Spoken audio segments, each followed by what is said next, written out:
नमस्कार, राम राम, आदाब, सत श्री अकाल।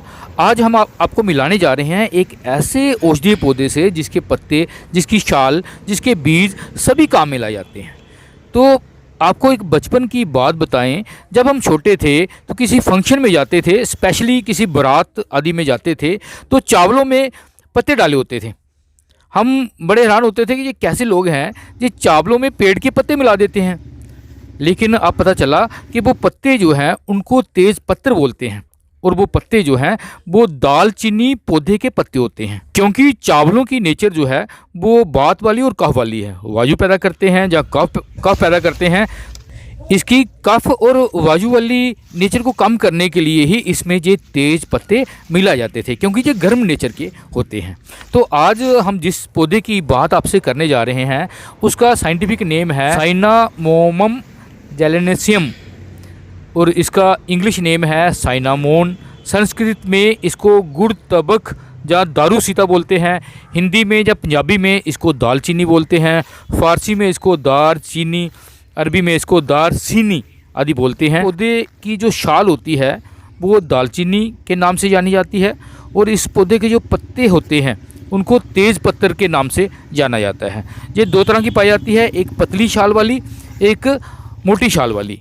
पतली छाल वाली ज़्यादातर श्रीलंका द्वीप में पाई जाती है, और ज़्यादातर इसका प्रयोग जो है वो औषधि के तौर पे किया जाता है। वैसे दोनों दालचीनी हम घर में प्रयोग में लाते हैं। इसके बीजों से तेल भी निकाला जाता है, और उस तेल को हम दालचीनी तेल के नाम से जानते हैं। तो आज हम आपको बताएंगे दालचीनी की छाल, पत्ते और तेल का कहाँ कहाँ प्रयोग हो सकता है, किन किन बीमारियों के लिए हम इसका प्रयोग कर सकते हैं। सबसे पहले अगर दालचीनी के तेल की बात करें तो अगर कान में कोई दर्द है या कान कम सुनाई देता है तो इसका एक दो बूंद थोड़े दिन डालने से ये रोग कम होना शुरू हो जाता है। अगर दांत में दर्द है तो रुई के साथ थोड़ा दालचीनी का तेल लगा के अगर दांत पे लगाते हैं तो दांत का दर्द जो है ठीक हो जाता है।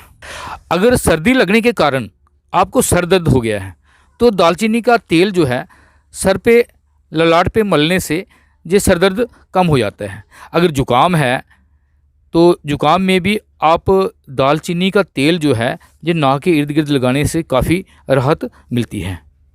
जो टीबी के मरीज़ हैं, क्योंकि टीबी रोग जो है वो फेफड़ों का रोग है, लंग्स का रोग है, तो उसमें इस तेल का प्रयोग आप दूध में डाल के भी इस तेल को ले सकते हैं, या गर्म पानी में डाल के थोड़ी मात्रा में अगर इसके तेल का सेवन करते हैं तो जो टीबी के कीटाणु हैं उनका नाश होना शुरू हो जाता है। कई बार पेट की आंतों में जहाँ खांसी ज़्यादा होने से छाती में दर्द हो जाता है, तो उस आंतों के खिंचाव को कम करने के लिए या छाती की दर्द को कम करने के लिए अगर इस तेल की मालिश की जाती है तो काफ़ी हद तक राहत मिलती है। तो दालचीनी का तेल आपको बाज़ार से बड़ी आसानी से मिल सकता है। अब अगर हम दालचीनी के पत्तों की बात करें तो सबसे पहले दांतों को चमकाने के लिए अगर इन पत्तों को पीसकर इसका मंजन बनाकर दांतों को साफ़ किया जाए तो दांत काफ़ी चमक जाते हैं। तेज़ पत्तों की पेस्ट बनाकर अगर सर पे लगाई जाए तो सर्दी से होने वाली जो सर दर्द है या जुकाम है काफ़ी हद तक उससे राहत मिलती है। अगर शरीर के किसी भी अंग से रक्तस्राव होता है, खून निकलता है, बवासीर के कारण है, या पीरियड के दौरान अगर औरतों को ज़्यादा रक्तस्राव होता है तो उसमें तेज़पत्तर का चूर्ण 1 कप पानी के साथ दिन में 2-3 बार सेवन करने से काफ़ी हद तक आराम मिलता है। अगर खांसी की प्रॉब्लम है तो तेज़पत्तर का चूर्ण शहद के साथ मिलाकर पेस्ट बनाकर लेने से खांसी में काफ़ी आराम मिलता है। इन तेज़ पत्तरों का आप चावल बनाते समय भी प्रयोग कर सकते हैं। जहाँ कोई सब्ज़ी बना रहे हैं तो सबसे पहले तेल में आप ये तेज़ पत्तर 2-3 डाल सकते हैं, क्योंकि अगर स्पेशली वायु पैदा करने वाली सब्ज़ी है, जैसे आपका फूल गोभी है, कड़म है, बंद गोभी है, या कफ पैदा करने वाली कोई सब्ज़ी है, तो उसमें इन तेज़ पत्तरों का प्रयोग जो है बहुत ही लाभकारी रहेगा। अब चलते हैं दालचीनी पर। मीन जो इस पौधे की छाल है उसको दालचीनी बोलते हैं, उसका कहाँ कहाँ प्रयोग हो सकता है। सबसे पहले तो मसालों में, क्योंकि मसालों का प्रयोग हमें सर्दियों में और बरसात के मौसम में ज़रूर करना चाहिए, ये एक औषधि है। मसाले जो हैं, क्योंकि भारत में बहुत कम मात्रा में मसालों का प्रयोग किया जाता है। अगर खांसी है तो खांसी में इसका चूर्ण जो है, दालचीनी का चूर्ण शहद के साथ लेने से खांसी में काफ़ी लाभ मिलता है। अगर बात रोग के कारण हड्डियों में पीड़ा है, जैसे यूरिक एसिड, गैंठिया आदि की पीड़ा है, तो इस दालचीनी के चूर्ण को, पाउडर को शहद मिलाकर पेस्ट बना लें और जहाँ हड्डियों में या जोड़ों पे जहाँ जहाँ दर्द है उस पर इसकी मालिश करें या उस पर इसका लेप करें और गुनगुने पानी में दालचीनी पाउडर और शहद मिलाकर लेने से भी संधिवात की दर्द मीन ये जोड़ों की दर्द में काफ़ी हद तक आराम मिलता है।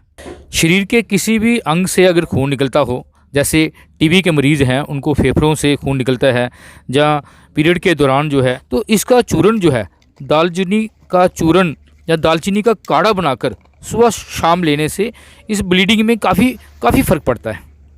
पेट में प्रॉब्लम है, अफारा है, उसमें भी दालचीनी का चूर्ण शहद के साथ लेने से काफ़ी हद तक जो पेट के रोग हैं जिससे वायु पैदा होती है, काफ़ी हद तक उससे आराम मिलता है। अगर दाद, खाज, खुजली मीन चर्म रोग हैं तो उसमें भी दालचीनी का पाउडर जो है शहद के साथ मिलाकर लगाने से काफ़ी दाद, खाज, खुजली या फोड़ों, फुंसियों में काफ़ी आराम मिलता है। अगर आपको भूख कम लगती है या मैक्सिमम कब्ज रहती है तो दालचीनी का जो सेवन है अपने भोजन में थोड़ा इंक्रीज़ करें, इससे भी भूख काफ़ी बढ़ जाती है और कब्ज में भी काफ़ी हद तक आराम मिलता है।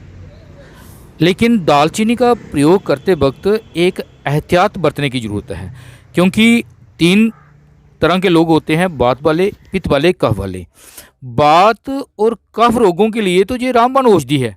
जो जिन लोगों की बात वाली तसीर है या कफ वाली तसीर है उनके लिए तो दालचीनी बहुत ही फ़ायदेमंद है।